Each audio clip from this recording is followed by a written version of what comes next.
This is TRISHES, and you're watching Austin Underground.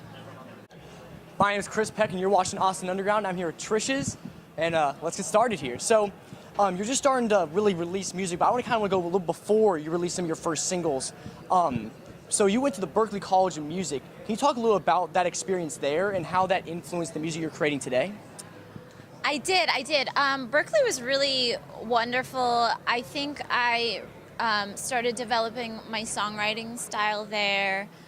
They have a contemporary pop-based songwriting program, and I think I got a lot out of that. It's also at Berklee when I started getting a greater sense and knowledge of harmony and like chord progressions and stuff that I realized that I wanted to do more minimalist music that had very limited chord progressions. So yeah, I think that's how it helped develop my personal style. I want to get into your personal style because there's a lot of like electronic pop music here, especially at South by Southwest.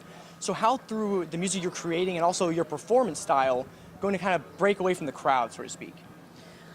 Well, I think one of the distinctions for my act is that it's a really conceptual act. So my upcoming album is a concept album, but the concept of TRISHES is multiple selves. So my name's Trish, and TRISHES is supposed to be the Freudian constructs of self. So the id, ego, and superego.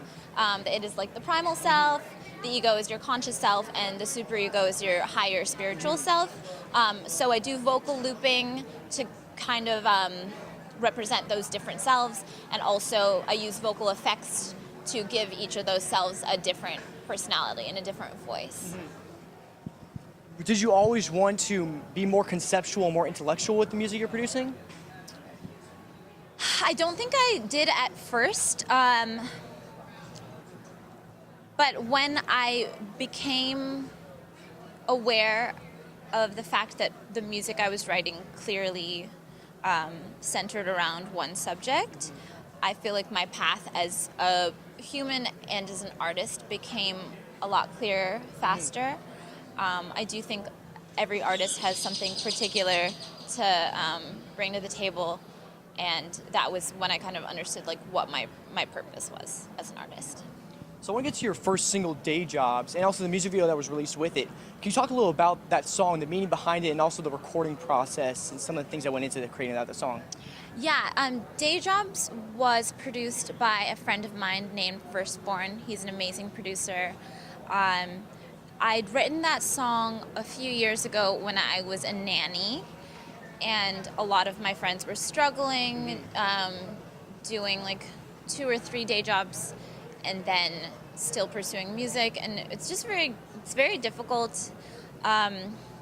So I kind of wrote it as an ode to my friends who I saw were so talented and were so hardworking and were struggling to break through.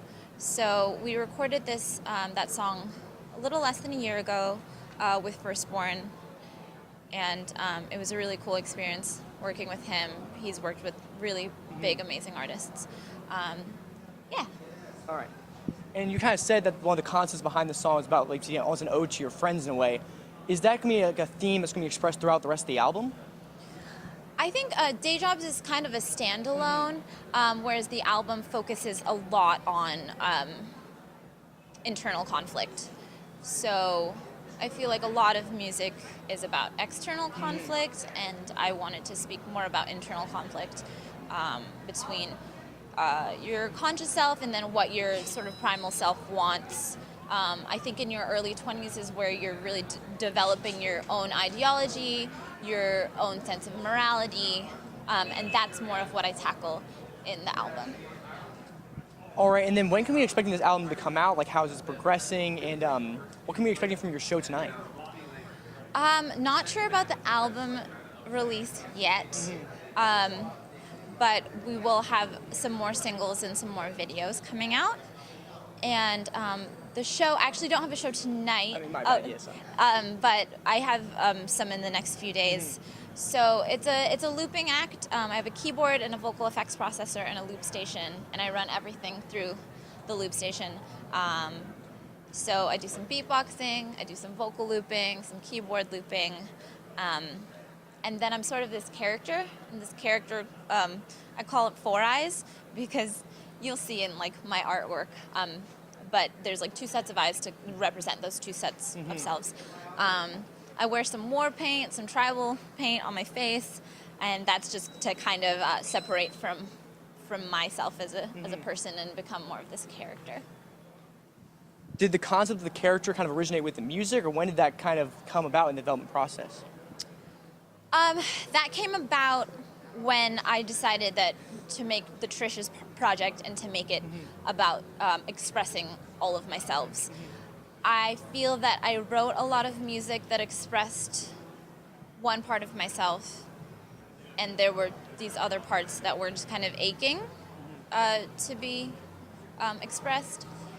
So that's when I came across an artist named Neela Fredrickson. She's amazing. She does all of my artwork.